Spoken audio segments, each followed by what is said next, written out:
Nagbabalik ang PTV Balita ngayon. Nakatakdang mag-issue ng subpoena ang Department of Justice laban kay Vice President Sara Duterte. Ayon kay DOJ Undersecretary Hermogenes Andres, kasunod na rin ito ng pahayag ng Vice Presidente laban kay Pangulong Ferdinand R. Marcos Jr. Una nang iginiit ng pamahalaan na sineseryoso nila ang anumang plano o pagbabanta sa buhay ng Pangulo. Gagawin po ng National Bureau of Investigation ang lahat ng mga hakbang para matuntun ang identity nito, kasama po ang pag-i-issue po ng subpoena kay Vice President Sara na humarap sa NBI para bigyan po ng kaliwanagan ang kanyang mga pananalita.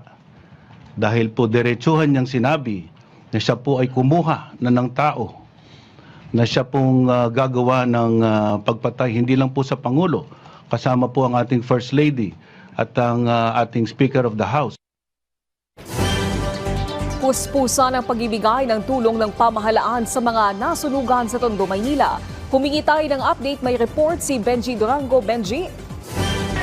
Naomi, nandito tayo ngayon sa Delpan Evacuation Center kung saan 1,800 na families o katumbas yan ng 5,400 na katao ang nagsisiksikan ngayon dito sa Evacuation Center. Makikita nyo ngayon dito sa aking kaliwa. Lolobo pa ang bilang na yan dahil tuloy-tuloy pa ang consolidation ng LGU para mabilang ang mga nasunugan. Dahil puno ng Delpan Evacuation Center, naglagay na rin ng tent dito sa labas para sa mga residente na wala nang masilungan. Init ang kalaban nila dito. Bagamat hirap sa kanilang kalagayan, ay hindi naman sila tinatalikuran ng gobyerno. Sabi ni Julius Redillas, Manila Department of Social Welfare ng City of Manila, nasa 1,700 to 1,800 family food packs na. Mula sa DSWD ang naibigay sa mga pamilya, bukod pa sa 500 sleeping kits na dumating din dito kahapon at ngayong araw. Ang LGU naman ay 3 beses nang magbibigay o nagbibigay ng hot meals para sa mga evacuees at para naman sa kanilang kakainin dahil hindi nila pinapayagan na magluto dito ang mga biktima ng sunog. Samantala, Naomi, nagtayo na rin dito ng portlets na magagamit naman ng mga evacuees. 2 evacuation centers ang binuksan dito sa Maynila dahil nga sa naganap na malaking sunog dyan sa Isla Puting Bato. Itong isang evacuation center ay makikita naman sa Pedro Guevara Elementary School na inaabot na rin ng pamahalaan sa ngayon. Naomi. Maraming salamat, Benji Durango. Samantala, alamin natin ang ibang balita mula kay Jay Lagang ng PTV Davao. Mayong adlaw, patay ang usa ka babae samtang angol. Ang laing 5 pa ka mga miyembro sa pamilya niini human matud pa gibanggaan sa usa ka SUV ang ilang gisakyang 4-wheeled vehicle. Naitabo kini niadtong Nobyembre 20 ning tuiga sa Diversion Road sa Barangay Bara, Opol, Cagayan de Oro City. Base sa report, naglawig ang ilang gisakyan pauli sa Daluwangan, Malaybalay City sa diyang kalit kining gibanggaan sa SUV. Gikumpirma sa anak sa namatay nga sakay sab niini ang bata nga nag-edad og 8 months old, 3 anyos ug 9 anyos. Sa pagpanubay sa news team, mga minor de edad sigun pa ang sakay sa nakabangga nga SUV ug gikatahong ni Ikya suman sa panghitabo.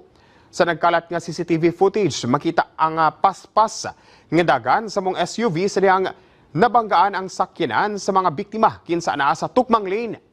Ang mga samdan nagpaalim karon sa ospital ug nasayrang bagong abot ang mga biktima gikan nga nagbakasyon sa United States.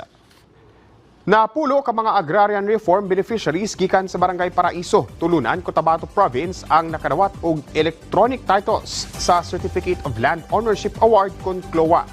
Gikan sa Department of Agrarian Reform kon DAR. Ang distribusyon sa CLOA gipaygayon sa buong barangay niadtong Nobyembre 21 nga kitambungan sa mga lokal nga barangay officials.